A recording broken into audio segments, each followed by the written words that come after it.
ஓம் மகா கணபதியே சரணம். எல்லாரும் நல்லா இருக்கணும், நல்லதே நடக்கணும். நமது ராஜேஸ்வரன் ஆன்மீக பயணத்துல சென்னையில் சிறப்பு வாய்ந்த ஆலய தலங்கள்ல இன்னைக்கு பார்க்கக்கூடியது சென்னை நந்தம்பாக்கம் பகுதியில் அமைந்திருக்கக்கூடிய அன்னை ஆதி அங்காள பரமேஸ்வரி முனீஸ்வரன் ஆலயத்தை பற்றி தான் பார்க்க போறோம். நம்ம சேனலுக்கு லைக் அண்ட் சப்ஸ்கிரைப் பண்ணிடுங்க. வாங்க பார்க்கலாம். அன்னை அங்காள பரமேஸ்வரி ஆலயம் என்றாலே உலக புகழ் பெற்றது மேல்மலையனூர் அங்காள பரமேஸ்வரி ஆலயம். இது விழுப்புரம் மாவட்டத்தில் இருக்கு. நம்ம சென்னையில் அதே போல ஒரு அங்காளம்மன் கோயில் இருக்கு அப்படின்னு சொல்லணும்னா சென்னை நந்தம்பாக்கம் பகுதி டிஃபென்ஸ் காலனி ரூட்டுக்கான போனா மிலிட்ரி ஹாஸ்பிட்டல் இருக்கும். அதை தாண்டின ஒன்னே இருக்கக்கூடியது மிக ஒரு பிரம்மாண்டமான ஒரு முனீஸ்வரரும் அதுக்கப்புறம் அங்காள பரமேஸ்வரி ஆலயம். இந்த ஆலயத்தை நிறைய திரைப்படத்தில் பார்க்கலாம், நிறைய நாடகங்களில் பார்க்கலாம். கிராமப்புற கதைகள் எடுத்தாலே இந்த கோயிலை மெயினாக காட்டுவாங்க. நாம் ஆலயத்துக்கு நேரில் சென்ற உடனே மிக ஒரு கம்பீரமான முனீஸ்வரரை பார்க்கலாம். அவருக்கு நேர் எதிராக அவருடைய வாகனமாக இருக்கக்கூடிய குதிரையும் ரொம்ப கம்பீரமாக அவரை பார்த்தபடி இருக்கும். அதுக்கு அடுத்தபடியாக அங்காள பரமேஸ்வரனுடைய சந்நிதி ரொம்ப ஒரு பிரம்மாண்டமாக ஒரு அழகு மிகுந்த சிற்ப வேலைப்பாடோடு ஒரு கலைநயத்தோடு இருக்கும். இந்த ஆலயத்தில் நம்ம பார்க்கும் போதே அம்பிகையினுடைய அவதாரங்களுடைய சிற்ப வேலைப்பாடுகள் ரொம்ப அற்புதமாக இருக்கும். அது மட்டும் இல்லாமல் இந்த ஆலயத்தை சுற்றி அங்கங்கே அம்பிகையினுடைய ஓவியங்கள் ரொம்ப அற்புதமாக வரைஞ்சி வச்சிருப்பாங்க. அம்பிகையை தரிசனம் செய்யும்போது நேர் எதிராக கொடிமரம், திரிசூலம், பலிபீடம், சிம்ம வாகனம், அதை தாண்டி அப்படியே நம்ம போனோம்னா ரொம்ப ஒரு அற்புதமான ஒரு மகா கணபதியை நம்ம பார்க்கலாம். இந்த மகா கணபதியை தரிசனம் பண்ண பிறகு அம்பாள் ரொம்ப ஒரு அற்புதமாக அமர்ந்த கோலத்தில் மேல்மலையனூர் அங்காள பரமேஸ்வரி போலவே திருக்கோலத்தில் காட்சி தருவாங்க.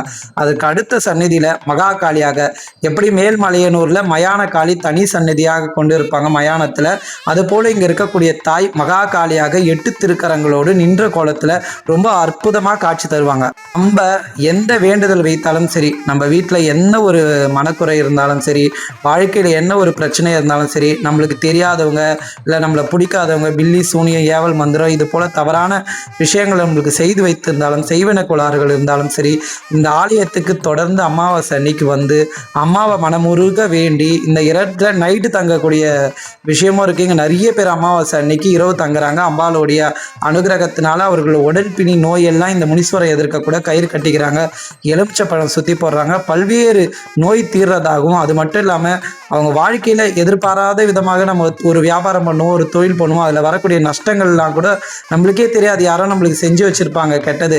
அந்த மாதிரி வரக்கூடிய தீய கர்மங்களே கூட இந்த அம்பிகை மனமுருக வேண்ட, இந்த முனீஸ்வரர் வேண்ட முற்றிலுமாக சரியாகி நல்ல வாழ்க்கையில நல்ல ஒரு அற்புதத்தை தருகின்ற ஒரு ஆலயமாக இந்த ஆலயம் இருக்கு.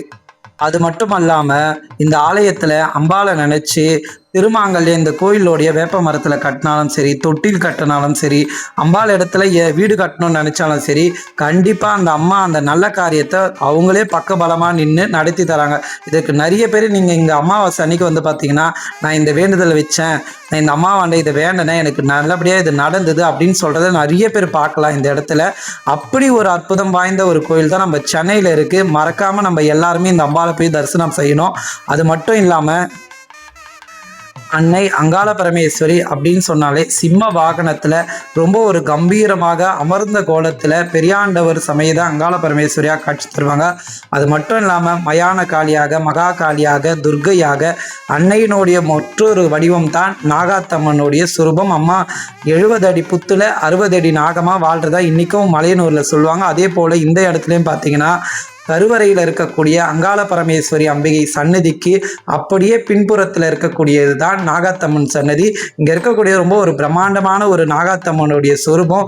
அம்பாளை நம்ம பார்க்கும்போதே நம்ம பற்றி இருக்கக்கூடிய நாகதோஷமாக இருக்கட்டும், கர்மவினையாக இருக்கட்டும், நம்மளை அறியாமலே நாகத்தை ஏதாவது அடிச்சிருப்போம், இல்லை அந்த புத்து மேலே ஏதாவது நம்மளை தெரியாமலே நம்ம இடிச்சிருப்போம் வீடு கட்டும் போதோ, இல்லை ஏதாவது ஒரு நம்ம முன்னோர்கள் கூட செஞ்சுருப்பாங்க. அந்த மாதிரி தோஷம் கூட நம்மளை பின்பற்றி வந்திருந்தா இந்த அம்பாளை மனமுருக வேண்டி மஞ்சள் குங்குமம் சாத்தி இந்த இடத்துல முழு மனதோட நம்ம வணங்கினா நம்மளை பற்றி இருக்கக்கூடிய பின்தொடர்ந்து வருகின்ற கர்ம வினைகளாக இருக்கட்டும், நாகதோஷமாகட்டும், எல்லாமே முற்றிலுமாக நீங்குது.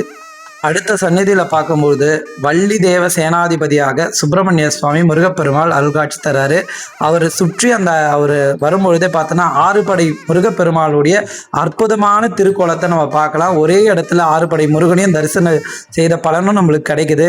இங்கு அன்னதானம் வழங்கக்கூடிய பக்தர்கள் இல்லை அன்னதானம் செய்யணும்னு நினைக்கக்கூடிய பக்தர்கள் இதே ஆலயத்தில் நம்மளால் முடிந்தது ஒரு படி அரிசியாக இருக்கட்டும், ஒரு மூட்டை அரிசியாக இருக்கட்டும், இல்லை 5 கிலோ அரிசியாக இருக்கட்டும், நம்மளால் என்ன முடியுமோ இந்த ஆலய நிர்வாகமே அங்கே தராங்க. அதுக்கான தொகையை கொடுத்துட்டா நம்ம கையாலே இந்த அரிசியை எடுத்துகிட்டு போய் நம்ம அந்த அன்னதானம் செய்யக்கூடிய பாத்திரத்தில் நம்ம கொட்டிடலாம். நம்மளுக்கு அந்த அன்னதானம் செய்த புண்ணியம் முற்றிலுமாக நம்மளுக்கு கிடைக்கும். உலகத்துக்கே படி அளக்கக்கூடியவள் அன்னை ஆதி அங்காள பரமேஸ்வரி. அன்னபூரணி வடிவம்ன்றது ரொம்ப விசேஷமான வடிவம் அங்காளம்மனோட இதில்.